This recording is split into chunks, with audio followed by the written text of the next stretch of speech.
Hey there guys, thanks for joining me in the junk drawer again. I've got a little tinkery, kind of a gear related tinkering video to do related to the covered bridge video that I posted last weekend.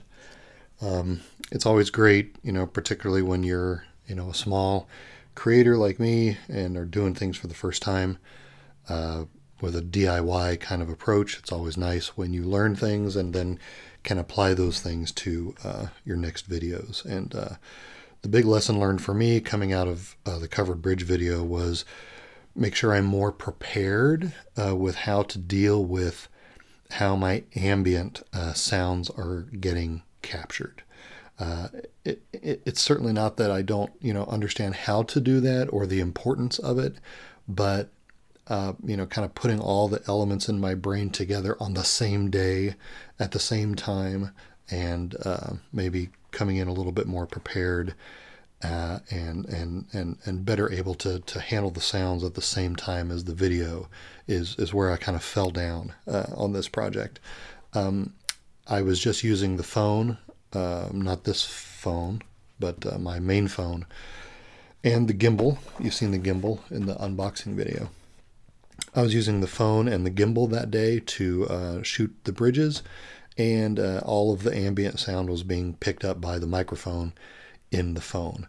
And that was fine 80% of the time, but for parts of the shoot, I was standing in a cross breeze, which was hitting the microphone in the phone and creating a very loud buffeting sound on the video. That was particularly noticeable in the Smith Bridge part of the video, and some times a little later than that as well. And it was so loud and distracting that I actually had to turn down that ambient soundtrack another 20 decibels or so underneath the voiceover. And that's very noticeable that I was doing that, because when you turn that down so that the buffeting sound isn't annoying, you're also turning down the birds and the footsteps and all of the things about that ambient soundtrack that really put the viewer in that space, right? I mean, without those sounds and just the voiceover, the tour looks like it's somehow being done in a studio or an anechoic chamber. You get the visuals of the bridges, excuse me, but without those ambient sounds, you're disconnected from the experience, which is exactly the opposite of what I was trying to accomplish. I'm trying to put you in the experience of walking through those bridges. So the ambient sounds are really important, and I kind of goofed by relying only on the phone microphone for my way to capture that. I know better, but I just was so focused on how am I going to move through the bridges and how am I going to deal with the light and the dark, and am I going to be able to do them in multiple shots or one shot. I was so focused on the visuals and the actual walking part of the tour that I just kind of blew off the sound part.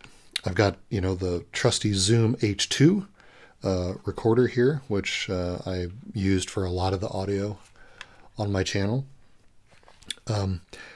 I didn't even think to bring this with me when I was touring the covered bridges, but the point is that even if I had this with me, I didn't have a good way to deal with the H2 and the gimbal at the same time. So again, learning lessons, rolling those lessons into improvements for the future. We're going to tinker around with a little bit with these items and fix that up a little bit. And I am doing that by investing in another piece, which is known as a flash bracket. If you're big into photography, you probably know all about flash brackets. Flash bracket is something you can attach to the body of your camera, and it hangs off of the side and gives you an extra cold shoe, they call this. That's what it is. To attach external flash modules that are triggered by your camera.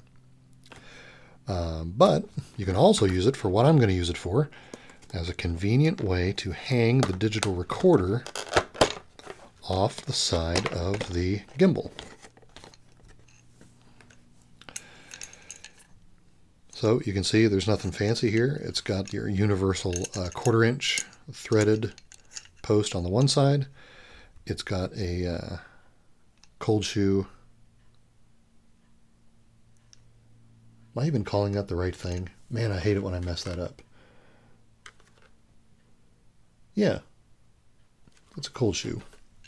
It's called a cold shoe because there's no electronics in the shoe that would activate or trigger the flash. A hot shoe, like you would find on the top of a camera body, you know, has little contacts there that interface with the flash and, you know, triggers it. But the point is that this shoe is attached by another 1/4 inch threaded bit and comes right off.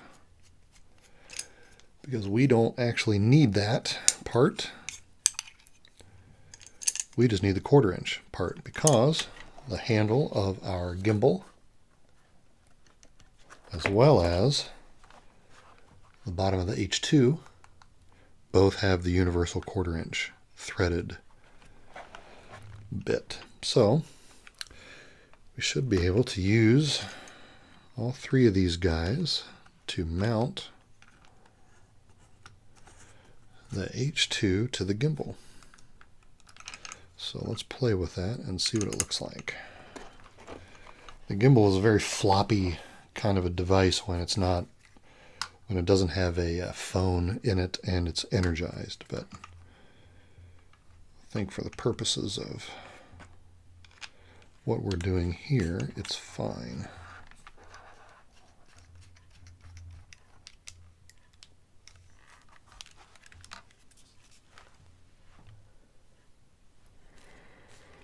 That's pretty cool.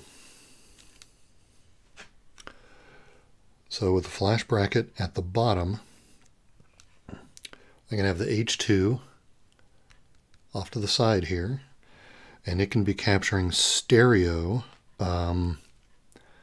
audio of the ambient sounds while I am using the gimbal to capture the video. That makes a nice little unit. Let me go ahead and just for funsies, let me put the phone in the gimbal and you can turn it on. You can kind of see what it does. I'm not going to try to, well, let's see, maybe I'll try to balance it a little bit. I use the the main phone is my iPhone 6s Plus. That's what I use for all my main shooting. This was the phone I had before the 6, the iPhone 4S. And I know that's an incredibly old phone, but it still shoots, you know, I mean, it does outdoor video shooting just fine. And it's well under the maximum weight specification for what the gimbal can handle. So it's great for junk drawer video. I shot the Iron Bridge video with this phone and the gimbal. So I power on the gimbal. You can see it take over. I know the angle here is not the best, but see if I turn the handle, it will track. It does not go up and down. You can see when I move the handle up and down. I've got the joystick for that. This little guy over here moves it like so. Or I can switch it into a mode where it just stays focused on the thing that it was looking at when I hit the button. And you can see no matter how I manipulate the handle, it keeps the phone pointing in the same direction. But now I've got the ability to capture the stereo ambient sound right alongside.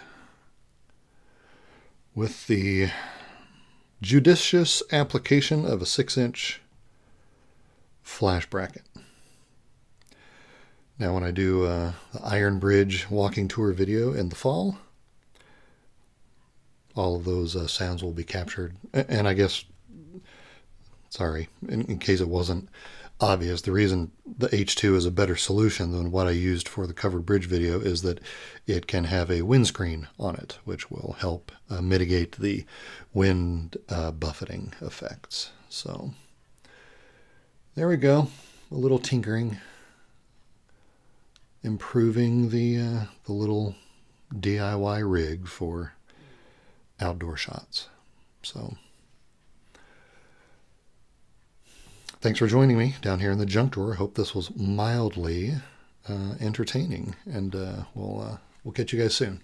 Okay, bye-bye.